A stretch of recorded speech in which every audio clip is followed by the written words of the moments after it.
আজকে আমরা email warm up সম্পর্কে জানবো। ইমেল ওয়ার্ম আপটা কি? নতুন একটা বিজনেস ইমেল খুলেই আমরা কিন্তু সাথে সাথে বাল্ক আকারে ইমেল সেন্ড করতে পারি না। ব্যাপারটা খুব ন্যাচারাল ভাবে করতে হয়। ধরা যাক আমার একটা জিমেইল অ্যাকাউন্ট আছে, আমি প্রথমেই জিমেইল অ্যাকাউন্টটা খোলার পর কি করি, আমার ফ্রেন্ডদেরকে একটা ইমেল পাঠাই, ইমেল রিসিভ করি, নিউজ লেটারে সাইন আপ করি, কিছু ইমেইলে রিপ্লাই করি। এই যে ট্রু একজন ইউজারের মতো ব্যবহার করতেছি। নতুন একটা বিজনেস ইমেল খুলে আমরা যদি ইমেল মার্কেটিং করতে চাই, সেক্ষেত্রেও আমাদের এভাবে ইমেল ওয়ার্ম আপ করতে হবে।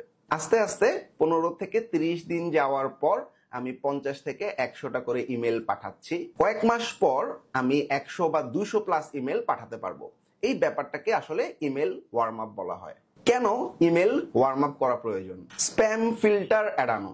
জেনারেলি আমরা যখন কোনো ইমেল পাঠাইতে থাকি তখন দেখা যায় ইমেলগুলো স্প্যামে চলে যায়। নতুন একটা ইমেলে যদি আমি বাল্ক আকারে ইমেল পাঠাতে থাকি, ইমেল স্প্যামে চলে যাওয়ার সম্ভাবনা রয়েছে। ইমেলের ডেলিভারি রেট বাড়ানো, অর্থাৎ ইমেলগুলো আসলে প্রপারলি ইনবক্সে ডেলিভার হচ্ছে কিনা এই জিনিসটা নিশ্চিত করার জন্য ইমেল ওয়ার্ম আপ প্রয়োজন। ইমেল অ্যাকাউন্টের স্বাস্থ্য ভালো রাখার জন্য আমাদের ইমেল ওয়ার্ম আপ প্রয়োজন। প্রথম সপ্তাহে আমরা চেষ্টা করব 10টা ইমেল পাঠাবো, সেকেন্ড উইকে আমাদের 20টা করে ইমেল যাবে, থার্ড উইকে 40টা, তারপরের উইকে 80টা করে ইমেল আমরা আস্তে আস্তে পাঠাবো। এভাবে এক মাস ইমেল ওয়ার্ম আপ করলেই আমার ইমেলটা কিন্তু ইমেল ক্যাম্পেইনের জন্য রেডি হয়ে যাবে। ইমেল ওয়ার্ম আপের জন্য চমৎকার কিছু টুলস আমি বলবো, যেটার মধ্যে হচ্ছে লেম ওয়ার্ম, দেন ওয়ার্ম বক্স, তারপর হচ্ছে লিড ওয়ার্ম, ইনস্ট্যান্টলি, ফোল্ডারলি, খুবই জনপ্রিয়। এখন আমি leadworm.ai টুলের মাধ্যমে কিভাবে ইমেল ওয়ার্ম আপ করতে হয় এই জিনিসটা আপনাদের সাথে শেয়ার করব। প্রথমে আমরা এই ওয়েবসাইটে চলে যাব। ওয়েবসাইটটার নাম হচ্ছে leadworm.ai।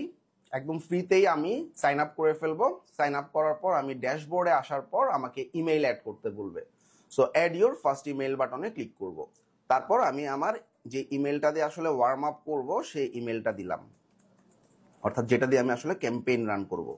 ইমেলটা দেওয়ার পর আমার কাছে সে অ্যাপ পাসওয়ার্ড চাচ্ছে, এবং এই অ্যাপের পাসওয়ার্ডটা আমরা যদি জিমেইল ব্যবহার করে থাকি তাহলে আমার ম্যানেজ মাই গুগল অ্যাকাউন্টে যাব, তারপরে যে সার্চে গিয়ে অ্যাপ লিখবো বা অ্যাপ পাসওয়ার্ড লিখলে আমি দেখব আমাদের অ্যাপ পাসওয়ার্ড তৈরি করার অপশনটা চলে আসছে। সো এখানে আমি অ্যাপের নাম যে কোনো একটা অ্যাপের নামে দিচ্ছি।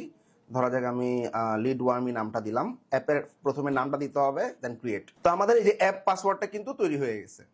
এই অ্যাপ পাসওয়ার্ডটা আমি কপি করলাম এবং এই পাসওয়ার্ডটা আমাদের যেই টুলটা আছে লিডওয়ার্মের মধ্যে দিয়ে দিলাম, কন্টিনিউ। দেন কানেকশন চেক করা শেষ, ও টেস্ট মেইলও চেক করে ফেলছে।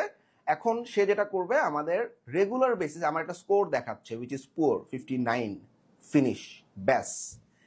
এইবার আমরা দেখতেছি এখানে স্ট্যাটাসটা অ্যাক্টিভ আছে, অর্থাৎ এই ইমেলটাতে এখন রেগুলার বেসিস ইমেল যাবে। সো বেসিক্যালি ও কি করবে, ও ম্যানুয়ালি প্রত্যেক দিন মানে 5টা করে ইমেল ইনক্রিজ করবে, এবং এই ইনক্রিজ করতে করতে একটা সময় দেখা যাবে ডেইলি 100 বা 200 ইমেল পাঠাচ্ছে।